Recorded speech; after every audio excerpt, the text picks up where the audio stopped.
Here's what happens. There's 3 phases of foreclosure that we have found. Yep. There's an equation. I wish I had an iPad to like draw this on. We do. You do? Can you guys give me an iPad? I want to draw this shiz out. Okay, so you've got 3 phases. Phase 1, phase 2, and phase 3. What most people think is they think, oh, well, there's no, these people have a lot of equity. They're going to sell to a realtor. They're going to do one of those things. Guys, it is not true. This is what happens. The majority of the opportunities are in phase 3 and phase 1. So here's what happens. Phase 1, they get the letter for the first time. They get the letter. Okay. What do you mean by letter? So they get a letter notifying them, hey, we have taken notice that you're late on your payments. This is going to get serious for you. You don't have an auction date yet. We're putting you on notice. And guess what that letter does is it goes on public record. Right. Okay, now it's public record. Everybody in the universe now knows that this person's in pre-foreclosure. When this happens, this is typically when data companies grab these lists and they organize them so that they can come out daily. Every single day you're getting new pre-foreclosures that are popping up in your market, and that's what's happening. It's phase 1, which is the notice. Right, so here's what happens. If you have, this is phase 1, phase 2, and phase 3. In phase 1, here's what we do. We immediately text and we door knock these people. Okay, we text and door knock them.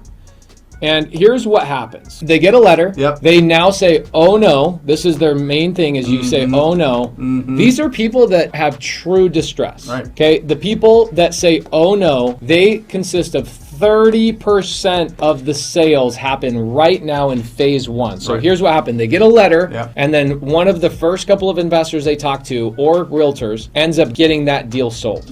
That's 30% of the people. So let's say 100 letters go out. 30 of those people will sell once they get that letter. 30. It doesn't matter if they have equity, no equity, what have you. By the way, you've bought a lot of foreclosure deals, and you've fixed and flipped them, or you've wholesaled them. They have a lot of equity. So equity, in my opinion, not my opinion, my expert opinion is that equity doesn't matter in these situations. These people have pain. Okay, so what happens is 30% of the people receive a letter and they go, I need to do something right now. This is gonna get serious. Then phase 2, I call this the ostrich phase. Okay, can you tell people what that means? By the way, I think that this is really important to notice here. The 2 strategies that you talked about are going to the door or sending a text message.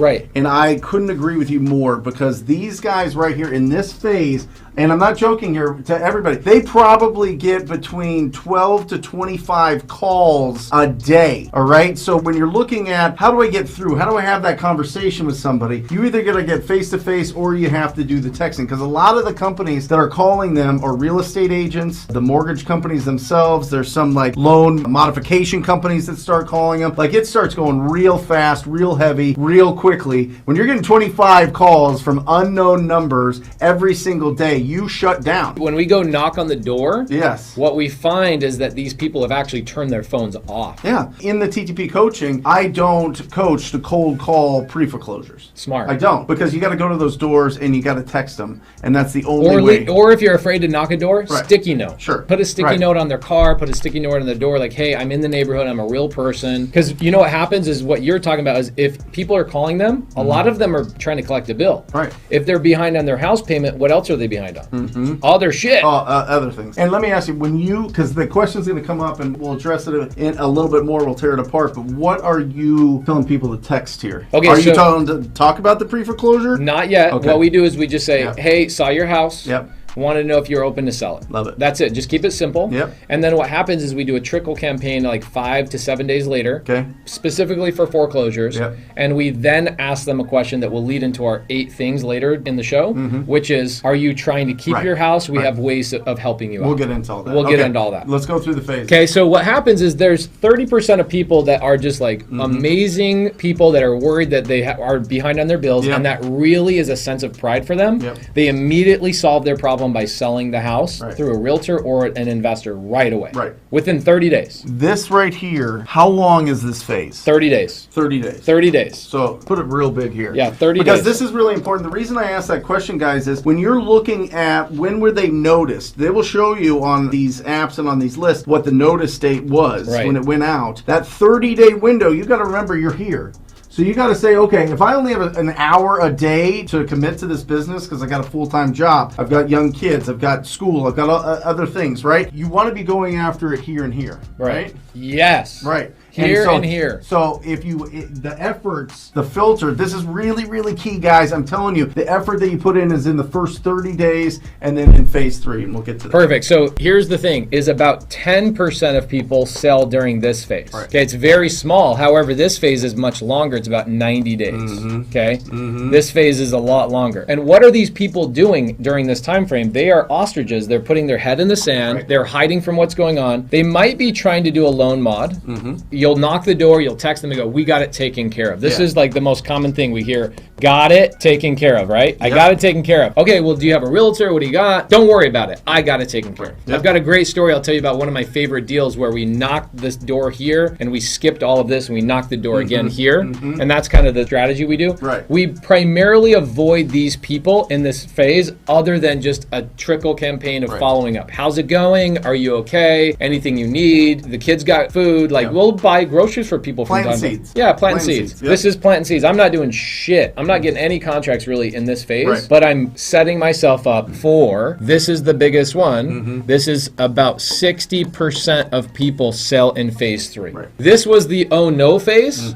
This is now the oh shit phase. This is now, I didn't solve my problem. My loan modification didn't work. My agent tried to sell my house for me. I couldn't get the number. I thought I could come up with the money. I asked my brother, and my brother told me he was going to get me a private loan to catch up my payments. Whatever it is that they think they're trying to solve during this phase doesn't work out, they go, OMG.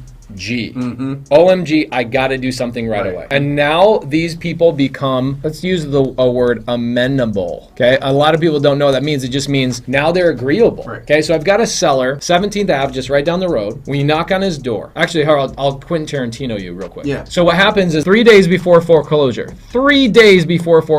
my team, Matt Beard, who you know, calls me up and goes, Pace, I got a live one. I need you to come down and explain what we're going to do to this guy. Matt was just new to the business at the time. So I drive down to 17th Ave and I go inside the house. I sit on the couch and I explain to the guy, here's what we can do to help you out. We've got 3 days. What we'll do is we're going to postpone the foreclosure. We're going to give you an extra 30 days in the house. We're going to do all these solutions, which we'll teach you guys about that stuff as well. And this guy said, his name's Grant. And Grant goes, where the hell were you when I first got my letter of default? Where were you? Where were all these solutions? And I said, bro, you don't remember me, but I knocked on your door 120 days ago, provided the same solution to you. You made fun of me because I was wearing cargo shorts that were camouflage and you asked me if I was in the army. He goes, holy shit, that was you? I go, bro, you weren't ready to listen to me.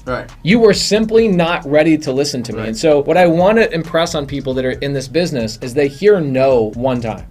And they go, that person's never going to sell to me. Oh my gosh, you have to understand that you have to massage and plant seeds with these people. That is a house. So we ended up buying that house subject to, which we don't need to go into creative finance today, but we ended up buying that house subject to, and it's a house that we make probably $1,500 net on every single month. That was 3 years ago. I made $40,000+ in cash flow in that one house because we followed up and we stayed on top of it. So that is the majority of people. They forget, because there's so many people hitting them up here, they forget who they were even talking to.